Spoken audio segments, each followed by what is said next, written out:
Assalamualaikum warahmatullahi wabarakatuh. Alhamdulillahirrabbilalamin. Abihi nasta'in ala umuri dunya waddin. Salatu wassalamu ala asrafil anbiya'i wal mursalin wa ala alihi wa sahbihi ajma'in. Amma ba'du. Yang terhormat dan sama-sama kita hormati yaitu Bapak dosen kita, Bapak Zainil Akhos, selaku dosen pengampu mata kuliah perencanaan pembelajaran bahasa Arab atau Allah fi umrih ma'asahah wal afiyah wal barokah fid dini wa dunya wal akhirah. Dan tak lupa teman-teman semuanya yang senantiasa dirahmati oleh Allah, dan semoga kita selalu diberikan kebahagiaan, keselamatan, kesehatan, dan keberkahan serta ilmu yang bermanfaat. Amin. Pada kesempatan kali ini kita dari kelompok terakhir, kelompok 12, akan mempresentasikan tentang materi, yaitu tentang evaluasi pembelajaran bahasa Arab. Sebelumnya perkenalkan, kami dari kelompok 12 yang beranggotakan 4 orang. Yang pertama ada Husnul Khotimah dengan NIM 2221004. Yang kedua ada saya sendiri, Muhammad Daniel Fatih Al-Faiz dengan NIM 2221025. Dan yang ketiga ada Mbak Milda Alfiana dengan NIM 2221029. Dan yang keempat ada Mbak Ratna Juwita dengan NIM 2221066.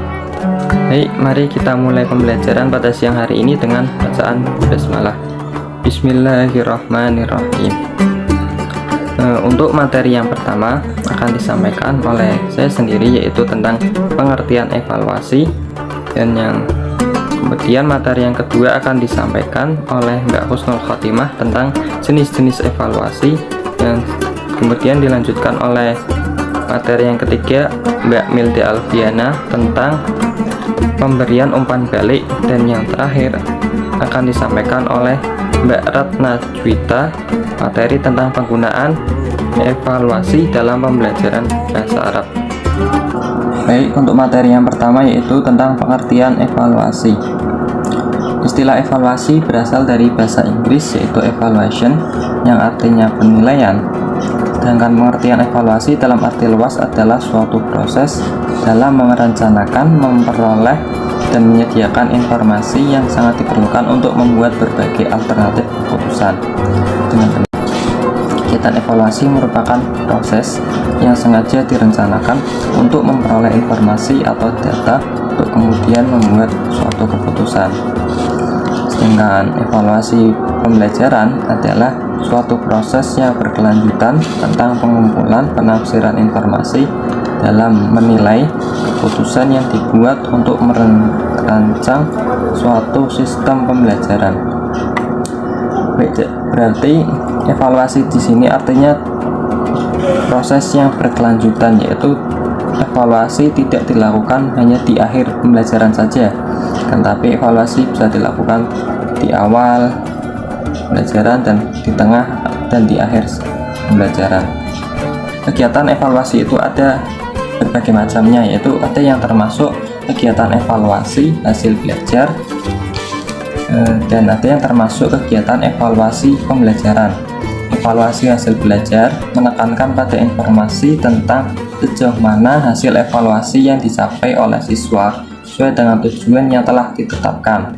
Sedangkan evaluasi pembelajaran merupakan suatu proses yang sistematis untuk memperoleh informasi tentang keefektifan kegiatan pembelajaran dalam membantu siswa mencapai tujuan yang telah ditetapkan secara optimal. Jadi artinya bahwa kegiatan evaluasi hasil belajar itu merupakan evaluasi yang dilakukan pada akhir pembelajaran. Apakah pembelajaran itu sudah baik apa belum. Sedangkan untuk kegiatan evaluasi pembelajaran itu kegiatan evaluasi yang dilakukan selama proses pembelajaran untuk mengetahui sejauh mana proses pembelajaran itu apakah sudah baik apa belum, termasuk apakah materinya, metodenya, media, dan lain sebagainya. Jadi itu dievaluasi semuanya selama proses pembelajaran. Evaluasi pembelajaran itu sangat penting dilakukan oleh pendidik untuk mengetahui apakah efektif atau tidak suatu sistem pembelajaran yang telah ditetapkan olehnya. Dalam melakukan evaluasi, seorang pendidik harus menciptakan inovasi baru untuk memperbarui sistem pembelajaran yang akan diterapkan dalam kelas, yaitu mulai dari materinya, metode, media, sumber belajar, lingkungan, dan sistem penilaiannya. Baik, dari saya. Kemudian materi selanjutnya yang akan disampaikan oleh Mbak Husnul Fatimah. Baik, untuk materi selanjutnya yaitu mengenai jenis-jenis evaluasi. Jadi evaluasi itu dibagi menjadi 4 macam. Yang pertama ada measurement model, yang mana measurement ini artinya pengukuran. Jadi menurut model ini, evaluasi pada dasarnya adalah pengukuran terhadap berbagai aspek tingkah laku dengan tujuan untuk melihat perbedaan-perbedaan individual atau kelompok yang hasilnya diperlukan dalam rangka seleksi, bimbingan, dan perencanaan pendidikan serta pengajaran bagi para siswa di sekolah. Objek kegiatan evaluasi model ini adalah tingkah laku siswa yang mencangkup kemampuan hasil belajar, kemampuan pembawaan, intelijensi, bakat, minat, sikap, dan juga aspek-aspek kepribadian siswa. Nah, alat evaluasi yang lazim digunakan dalam model ini adalah tes tertulis atau paper and pencil test dalam bentuk tes objektif yang soal-soalnya itu berupa pilihan ganda, menjodohkan, benar ataupun salah, dan sebagainya. Untuk jenis yang kedua yaitu ada congruence model. Menurut model ini, evaluasi merupakan usaha untuk memeriksa penyesuaian antara tujuan-tujuan pendidikan dan atau pengajaran yang diinginkan dengan hasil belajar yang telah dicapai. Objek evaluasi menurut model ini adalah tingkah laku siswa atau secara khusus yang dinilai adalah perubahan tingkah laku yang diinginkan, yang diperhatikan oleh siswa pada akhir pendidikan dan pengajaran.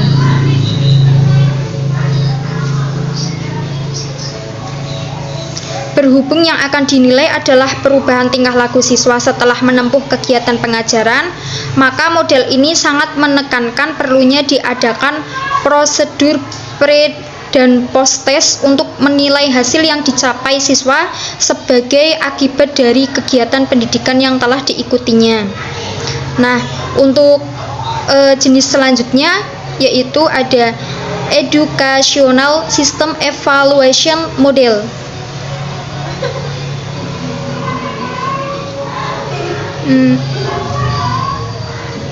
Untuk tujuan dari evaluasi ini yaitu untuk membandingkan performance dari berbagai dimensi sistem yang sedang dikembangkan dengan sejumlah kriteria tertentu untuk akhirnya sampai pada deskripsi atau judgement mengenai sistem yang dinilai tersebut.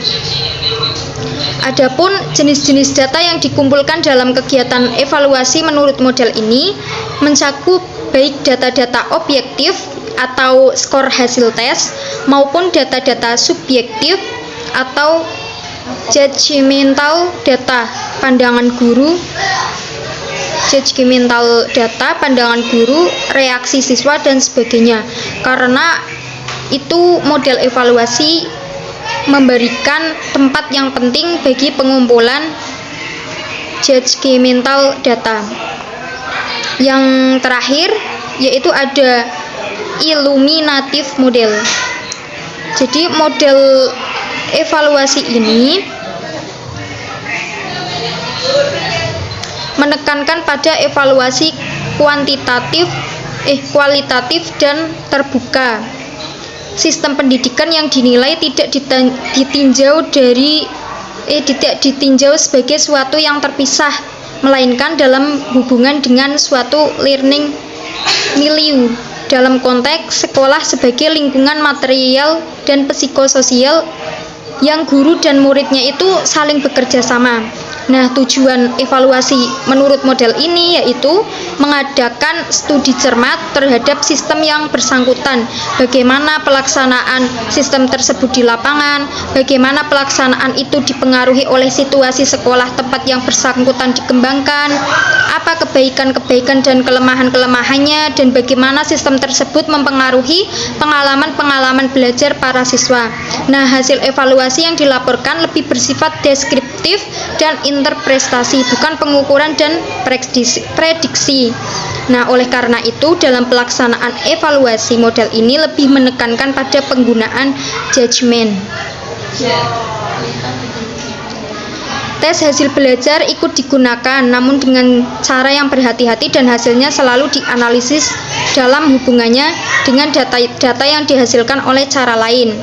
Singkatnya, dalam melaksanakan evaluasi model ini itu lebih bersifat terbuka, dan dalam melaporkan hasil evaluasi lebih banyak menggunakan cara deskriptif dalam penyajian informasinya. Sekian yang dapat saya sampaikan. Saya serahkan ke moderator. Baik, materi ketiga yaitu mengenai pemberian umpan balik. Apa sih itu umpan balik? Umpan balik adalah pemberian informasi yang diperoleh dari tes atau alat ukur lainnya kepada siswa untuk memperbaiki atau meningkatkan pencapaian hasil belajar. Umpan balik hanya dapat berfungsi memperbaiki belajar siswa dalam kondisi tertentu saja.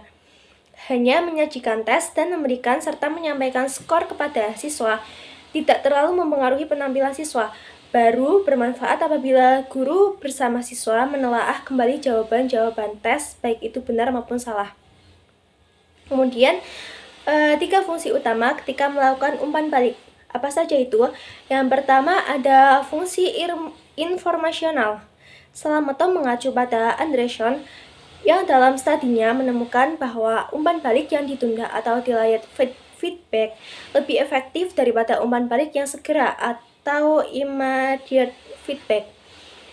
Yang dimaksud dengan umpan balik yang ditunda adalah umpan balik yang diberikan paling cepat 2 hari setelah tes dilaksanakan. Sedangkan yang dimaksud dengan umpan balik yang segera adalah memberikan informasi tentang jawaban, namun di pikirannya itu masih terlintas jawaban awal mereka. Yang kedua ada fungsi motivasional. Dengan adanya umpan balik dapat memotivator siswa untuk belajar. Namun, dengan umpan balik yang senantiasa diberikan oleh guru, itu belum selamanya mengandung hal yang positif.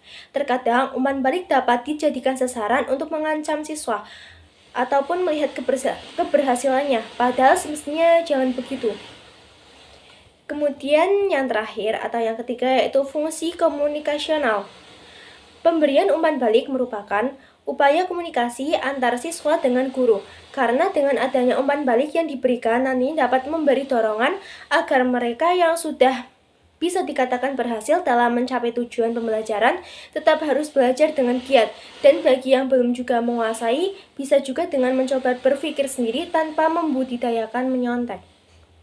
Mungkin materi mengenai pemberian umpan balik saya cukupkan. Sekian, terima kasih. Teman masih semangat, harus tetap semangat ya teman-teman. Materi yang terakhir, subbab yang terakhir yaitu tentang penggunaan evaluasi dalam pembelajaran bahasa Arab. Kita tahu bahwasanya semua kegiatan itu diperlukan evaluasi ya teman-teman.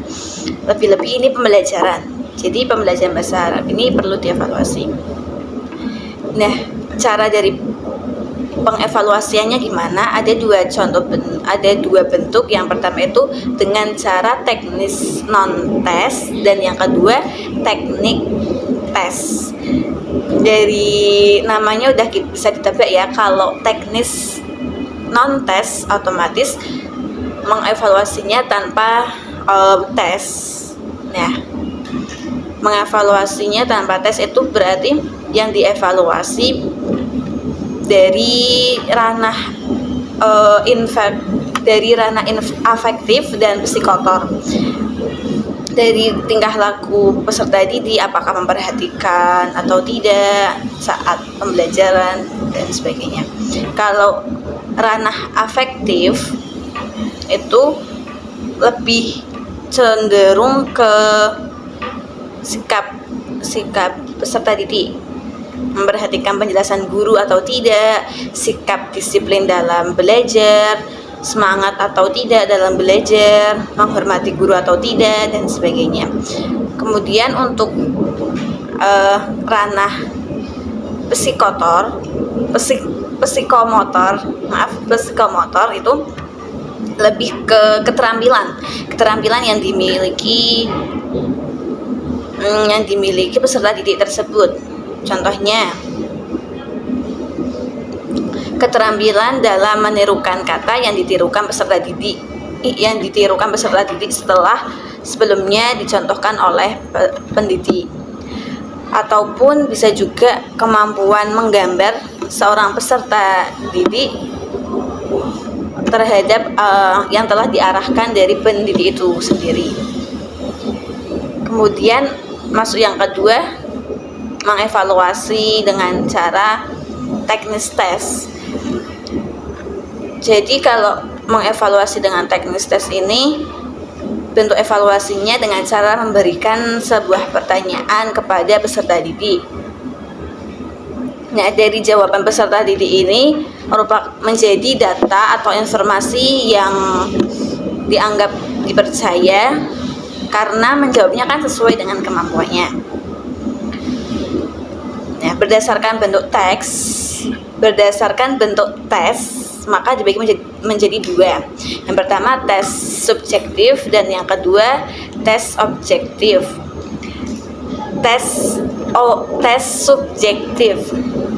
Tes subjektif ini tes yang memerlukan pendapat atau keputusan dari pihak penguji pada saat memeriksa atau memberikan skor.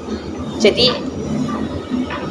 tes subjektif ini memerlukan pendapat saat penguji sedang mengoreksi jawaban dari peserta didik tersebut ya. Macam-macam dari tes subjektif ada banyak, bisa berbentuk uraian terbatas.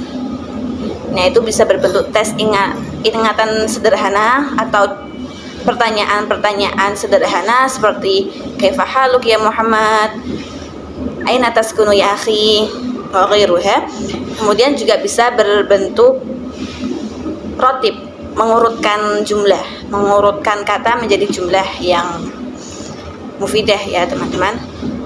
Tadi kan yang pertama bentuk uraian terbatas. Nah, yang kedua bentuk uraiannya bebas. Contohnya dengan didahului kata limada dan sebagainya. Nah, pastinya ada kelebihan dan kelemahan dari tes ini ya.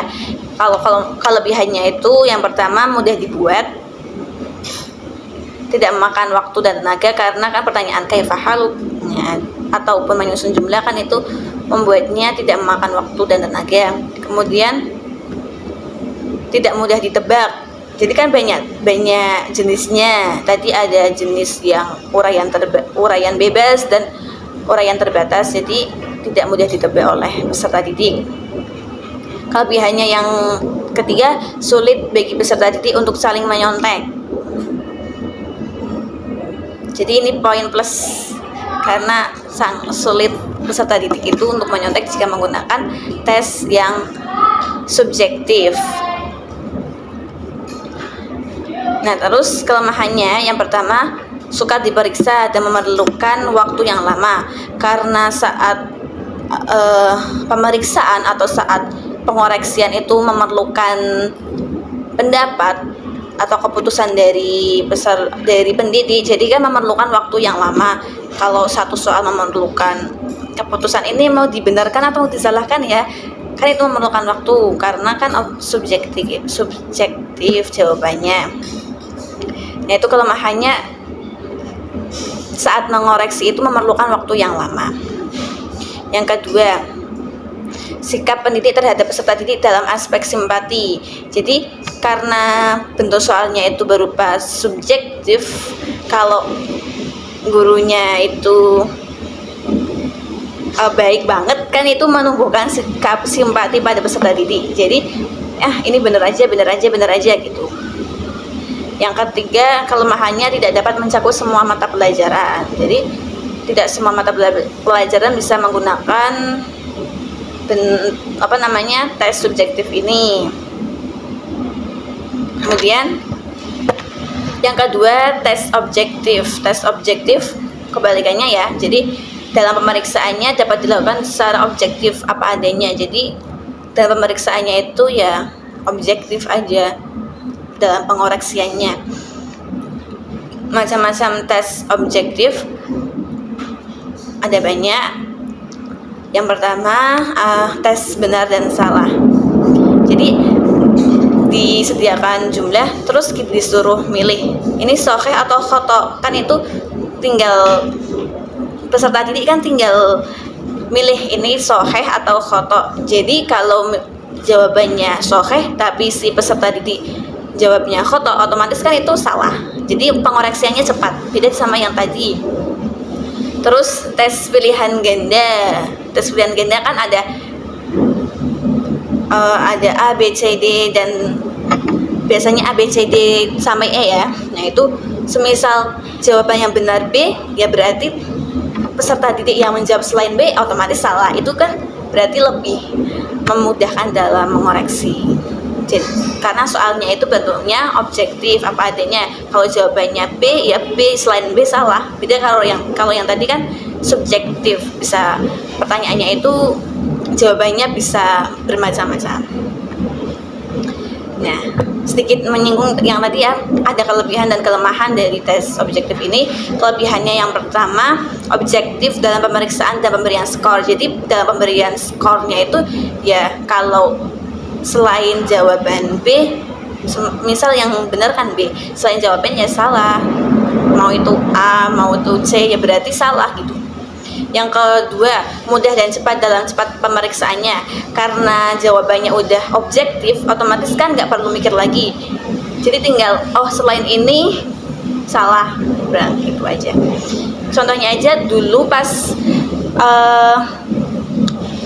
waktu MI itu biasanya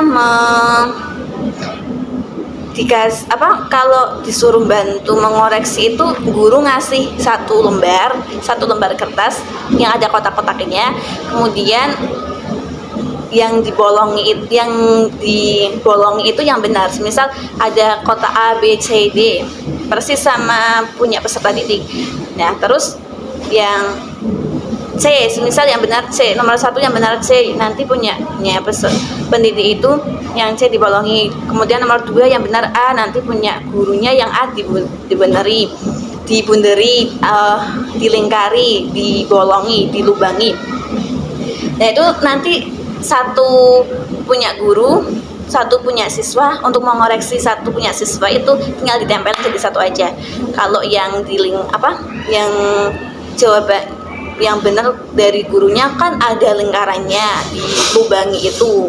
Kalau nggak muncul dari peserta didiknya tanda silang, itu kan otomatis salahnya. Itu mempermudahkan dalam mengoreksi kalau tes objektif. Nah, juga dapat mencakup sebagian mata pelajaran. Kan kalau matematika ada pilgan juga, terus bahasa Arab juga ada pilgan, bahasa Inggris juga ada pilgan, terus psikologi juga ada pilgan. Jadi dapat mencakup sebagian atau bahkan ya bisa semua mata pelajaran ya. Kemudian untuk kelemahannya, sulit dibuat, memakan waktu dan tenaga. Nah ini karena si pendidik itu membuat soal satu tapi pilihannya banyak, nah itu sehingga waktunya itu harus banyak sekali dalam pembuatan, tapi untuk dalam pengoreksian itu cepat. Nah, yang terakhir, kelemahan yang selanjutnya ada kecenderungan peserta didik menyontek karena pertanyaannya satu, kemudian jawabannya A, B, C atau D atau E. Kan itu biasanya peserta didik kan punya kode-kode A, B atau C. Itu biasanya ada peluang yang besar untuk peserta didik dalam menyontek kalau tesnya objektif. Mungkin cukup dari saya, kurang lebihnya mohon maaf. Dari kami kelompok 12 pamit undur diri. Semoga apa yang kita diskusikan pada siang hari ini bermanfaat. Terima kasih atas perhatiannya. Mohon maaf atas segala kekurangan. Wassalamualaikum warahmatullahi wabarakatuh.